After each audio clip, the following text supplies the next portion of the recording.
All right, welcome back to SportsLine, everybody, right here on News Channel 5 Plus. Hope you're around for the top of the show when we spoke to Vandy baseball coach Tim Corbin, the two-time national champion, going into the Tennessee Sports Hall of Fame this Saturday night. By the way, you can see the induction ceremonies right here on News Channel 5 Plus this Saturday night at 7 o'clock. There it is, the Class of 2020 special presented by the Tennessee Titans, hosted by the voice of the Titans, Mike Keith, and of course former Titans coach Jeff Fisher going in, as is Predators TV analyst Terry Crisp, and of course who you just heard from, Tim Corbin, the head coach at Vandy baseball. So much more. It's going to be a star-studded event. We invite you to join us. Hope you'll join us this Saturday night right here on the Plus, 7 o'clock for the Tennessee Sports Hall of Fame Class of 2020 special. All right, on to the Titans. They continue training camp at St. Thomas Sports Park. And, of course, the guy that is now the undisputed leader of the two-tone blue, quarterback Ryan Tannehill, 9-3 as a starter last year, got the Titans all the way to the AFC Championship game, signed a new contract this past offseason, so he'll be under center for a while. Ryan Tannehill speaking with reporters this week via Zoom at training camp. How much of what you do is God-given ability? How much of it is the mastery of timing, and how much of it is dependent upon the receiver catching the ball? It all works together. It's a little bit of everything. Obviously, you have to have some natural talent that you start out with a baseline. And it's a lot of hard work, a lot of sweat, a lot of time, a lot of repetitions that you put into over the course of your career.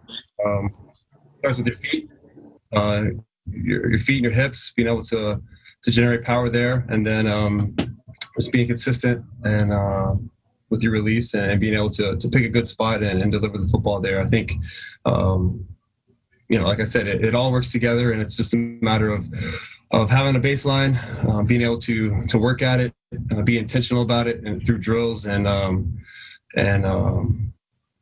whether you're working on it, throwing to a spot, throwing to a net in the off season, whatever the case may be, just being intentional about it and just trying to get better with it. And then, of course, obviously, you have to be able to put it where a receiver can catch it, and they have to make a play. How much would you say that your accuracy has improved over the course of the time you've been in the NFL? Well, it's definitely improved. I go back to my first couple of years, and I wasn't nearly as accurate as I am now. And you pick up things along the course of the way, little details of playing the position. You work at it. You spend a lot of time. I have thousands and thousands and thousands more reps now than I did, when I got into the NFL. So, all that works together. And as long as you're being intentional and trying to improve, and then you're taking good steps and doing good things, then you should see improvement. Teron? Yeah, Ryan, at this time last year, you had said that you were more reserved and laid back to kind of see how to lead these guys. Now that you're in this position, how would you say your leadership has evolved? Yeah, I just be me. I lead my own way. I don't try to be anybody else. Try to hold the guys accountable. Try to push our guys, push the offense, whether it's hustling, finishing plays, jogging back the huddle, being detailed through a play with our depths, with how we're coming in and out of things, with how we're getting in and out of the huddle. It all works together, and it's my job as a quarterback, as a leader, to push these guys and try to get our best. And just as far as my style, I don't try to be anybody else. I just try to be me, understand the situation, understand who I'm dealing with. Every situation is going to be a little bit different, where you're at in practice, how the day's been going in practice, what the rhythm's like. Do we need to be fired up a little bit, or just need a little bit of encouragement? Same with a player. Is it a conversation off to the side? Is it getting on them kind of in front of everybody?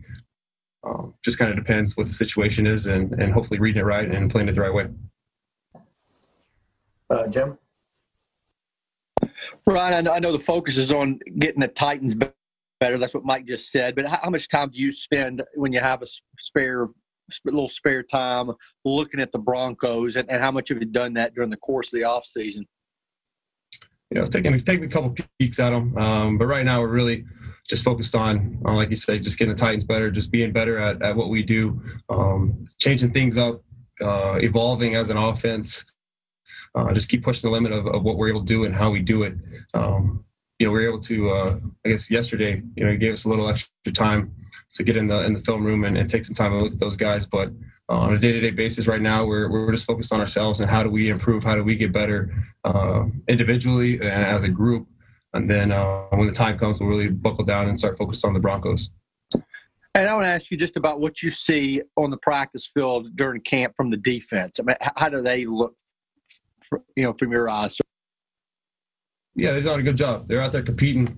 Guys are working, which is exactly what you want to see, during training camp. It's back and forth between the offense and the defense. They're making some plays, we're making some plays, and that's what you want to see. You want to see guys going out competing, taking advantage of the reps that we get, and being smart, taking care of each other, but pushing each other at the same time. David? Ryan, back to the idea of the hours you've put in. Do you recall a moment along the way in your career where you started to think, wow, I'm an experienced guy, and more often than not, now I'm going to understand what the defenses are trying to do? Yeah, I don't think it's an aha moment, and I don't think you ever arrive, so to speak. I'm constantly working, trying to understand. Defenses change year to year. They evolve. Coaches are throwing new things out there, new ways to do things, and you never have seen it all. So, you've seen a lot more than I had early in my career. I'm able to identify things a little bit quicker now than I was earlier in my career, but you have to stay on your toes. You have to keep pushing yourself and putting the time in. You never have it in the back pocket. You always have to, at least personally, I can't speak for anybody else, but personally, I never feel like I have it. I always feel like there's something more I can pick up, something more I can learn and be better at. So, that's kind of been my mindset my whole career. Teresa? Brian, in being more vocal and talking to teammates, how are they responding to, or how do you see them responding to you now that you maybe are speaking up and being very detailed in what you're asking and getting on that same page together? Guys have been great. I think that's one thing we have is great guys in this locker room who want to win. We want to do things the right way. Want to go out and get better each and every day, push each other, and go out and win football games. So it makes it a lot of fun for me to go out and know that I'm surrounded by guys who love the game, who want to get better each and every day, and are willing to sacrifice and push themselves and be coached, be taught by myself, by their coaches, by each other. And we're all in this thing together. So it's never personal. I make mistakes just as much as anybody else, but we're going to push each other and try to get our best out of each other. That way, if we're in a similar situation in a couple of weeks, whenever we're playing live football games, that we'll make the right decision, be in the right spot, and be able to execute the play. Paul? Ryan, understanding that idea that you'd never, have it, so to speak, Mike was talking about, how impressed he is with your level of command and mastery of what they ask you to do. If you look back at your quarterbacking career, can you remember the first time you felt like that? Like, I've got a real handle on this offense while I may have a great degree to learn still? Yeah, I don't know. I kind of it's a little bit different, right? Because I've been in several offenses throughout my career.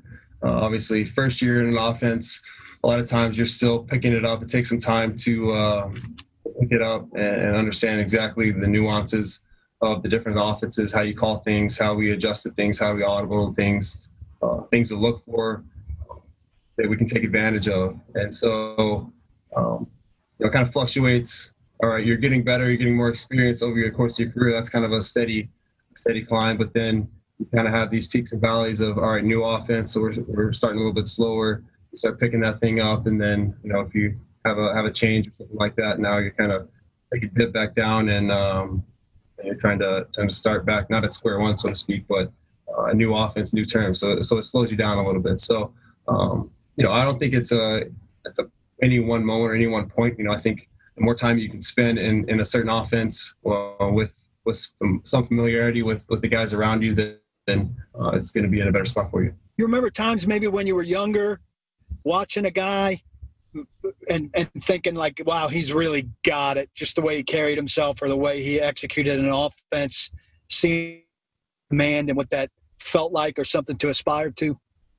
Yeah, of course. You go back to early in your career, and even now, I look at guys who have been doing it at a high level a long time, the Bradys, the Brees, the Rodgers, Manning earlier in my career, guys who just really play at a really high level each and every year and earn command at the line of scrimmage and know exactly what they need to do to put their team in best position to win. So that's something that I like to go at and look in the off season, see what other guys are doing, how they're playing, things that they're trying to take advantage of, and see. Well, I'm not trying to be them in the slightest. I want to be myself, but can I pick up something that fits within my game? Joe Ruxford. Thanks. Hey, Ryan, I just wanted to ask you about Ferkser and Raymond. What have you seen from them in terms of improvement? What have they added to their games here in camp? Yeah, I think both those guys are extremely hardworking guys that we love having around here. They made big plays for us last year and have continued to improve and push themselves throughout this training camp. Khalif today goes in traffic over the middle through contact and is able to come up with a big catch. I believe it was in a 2-minute drive or a team period. I can't quite remember, but I think Logan threw it to him. But it was a big catch in a situation in traffic. And, I'm not sure that's a catch he made a year ago. Everyone knows his speed, knows his vertical stretch that he puts on the defense. But I think he's really expanded his route tree and things that he's comfortable doing. And obviously seeing him go and make a play over the middle and in tight quarters is huge for us. And with those guys and with Michael as well, guys who were with other teams, practice squads, things like that have kind of emerged here. What does that mean for a team when guys like that make plays, especially kind of plays some of those guys made in the postseason last year?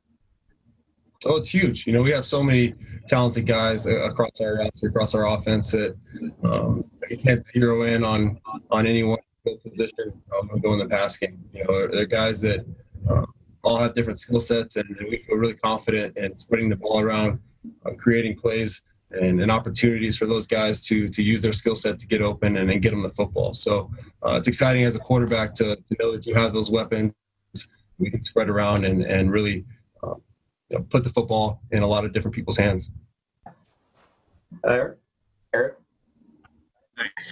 Hi, Ryan. We see Derek working even in between periods on his pass catching with Coach Dews. I'm curious if you've seen him take any strides in that department, and do you think he can offer more as a pass catcher than maybe he did last season? Yeah, we see Derek working on it. I think he understood coming into this year it's something that he wanted to get better at, and I think I've seen some strides out of him. He's catching the ball more confidently. I feel like excited that he should be able to help us out in that aspect, throughout the year. The more diverse we can be, the more we can move him around and use him as a weapon, not only as the runner that we all know he is, but getting the ball in his hands through the pass game as well is going to really create more opportunities for us. John? Hey, Ryan. I'm hoping to take advantage of your background as both a quarterback and wide receiver. Wondering, and you're thinking, how hard is it to catch a deep pass? And also, from the quarterback standpoint, what can a quarterback do to make that as easy as possible on a wide receiver?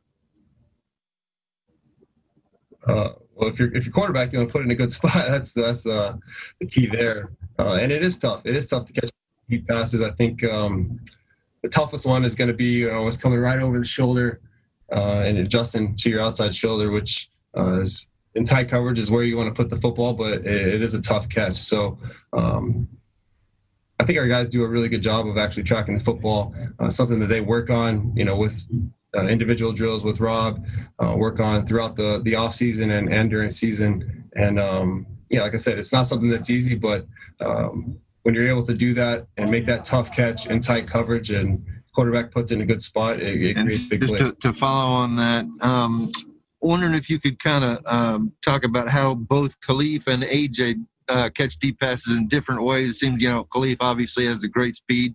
AJ maybe more of a stacker kind of guy. Yeah, they both are effective at getting downfield. You know, I think AJ has more speed than people like to give him credit for. He's playing really fast right now, which you love to see. Big, strong, and fast is a really good combination. But yeah, he has the ability to make that tight over-the-shoulder catch in coverage, which we saw multiple times last year and came up big for us. And then Khalif, obviously, like you said, you know, a speed guy who's able to really get behind the defense. And that's one you really want to throw out there and let him run underneath it. Last two, and then we've got Hooker right behind him. Chris. Hey, Ryan. Yeah, my question was about Ferguson. Was there a moment last year where you realized, all right, we're on the same page? And then how has that maybe evolved into what you see now from him in camp? Yeah, you know, go back to camp last year. We were able to see, you know, his talent early in camp as soon as I got here. You know, he's coming off an injury in the spring, but saw some flashes in the 7-ons and non-contact periods. And then once we got into training camp, saw what he could kind of bring to the table, and really excited about what he can do for us. Yeah, I felt confident going back to last year throwing Ferk the ball. I feel like he has a really good feel for using his double up, using his route craft to find a way to get open at the top of routes, and it's been effective for him, and hopefully it continues this year. Last one, Toronto. Yeah, getting back to the leadership part, AJ, he had joked that, you know, you're very demanding as far as being where they need to be and when, and he said you won't get them the ball if they're not. So having that command and that aspect, how much of your having been there and done that before it goes into it, like your confidence to be able to tell them you got to be more definitive, et cetera, within your route running? Yeah, it's just you learn throughout your career, you know, what you're able to get away with. You know, some routes they're going to have more freedom to put their own flavor on it and find a way to get open, and then some routes are more timing routes, and we got to be precise on our locations. You know, you can't be too slow or too short. Now you're going to be muddying up the picture behind it. So it all works together, and it's just a matter of communicating with those guys and knowing, all right, when they have some freedom to put their own flavor on it and get open, and then when they're really a part of a bigger concept that we need them in a specific place to marry up with our timing and spacing. So, you know, you kind of figure that out over the course of your career within the offense, and then it's just a matter of being able to communicate that clearly and trusting those guys to make it happen. All right, Ryan Tannehill, quarterback of the Tennessee Titans, meeting with the media this week via Zoom. The Titans off today. Several of their coordinators and coaches spoke today. They're back on the practice field. The players were off. They'll be back on the practice field tomorrow morning at St. Thomas Sports Park, and we'll, of course, have all the coverage for you there. As we're just a couple of weeks away from their season opener. Hard to believe. Again, no preseason games this year, so things certainly a little topsy-turvy in terms of the NFL offseason. Time for another break. We'll come back, and we'll flip it down the other side, talk a little Titans defense when we come back. You're watching SportsLine right here on News Channel 5+.